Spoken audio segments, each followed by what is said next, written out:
చీకటైందంటే సాలబ్బా ఇంత ఉడికేసుకొని తిన్నమా తడికేసుకొని బన్నమా మబ్బుల్నే మేల్కొచ్చేది. యాల పొద్దుగాల ఎవ్వరు పనుల కాళ్ళు పోయేది.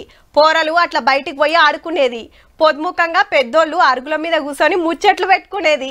ఏమంటా టీవీలు ఫోన్ల జమానా పెరిగిందో ఎవ్వరింట్లో వాళ్ళే బయటికి తొంగి చూసేదే లేదాయే. అట్లాని చెప్పున బజ్జుంటుర్రా అంటే యోగి పని. మిడ్ నైట్ అయినా గుడ్ నైట్ చెప్పకుండా ఫోన్ల తలకాయ పెట్టేటోళ్ళు జర మంచిగినాలకి ముచ్చట. గట్ల చేస్తే గుండె బీమార్లు వచ్చే డేంజర్ ఉందటుల్లా. ఆస్ట్రేలియా దేశంలో ఓ పెద్ద బడోళ్ళు 89,000 మందికి రాత్రి పూట ఫోన్లు ఇచ్చి పరీక్ష బట్టి చూస్తే గీ ముచ్చట బయటపడ్డది. 100కి 56 వాళ్ళు ముప్పేనట. మరెట్లుంటది మనోళ్ళ కథ?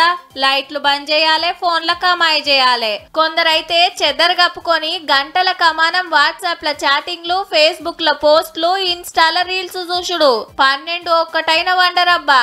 మంచిగా నిద్రపోవాల్సిన టైంలా గిట్ల జాగారం చేస్తే గుండె హౌస్ తగ్గుతదట. కావచ్చు కూడా. తినాల్సిన టైంకు తినాలే, పండాల్సిన టైంకు వండాలే. కింద మీద చేస్తే పానం కుసకుసై గుండె మీద బరువు పెరిగి ఆపతొస్తదట. ఇదొక్కటే కాదు, సరిపోను నిద్రపోకుంటే 1,00,000 తిప్పలు.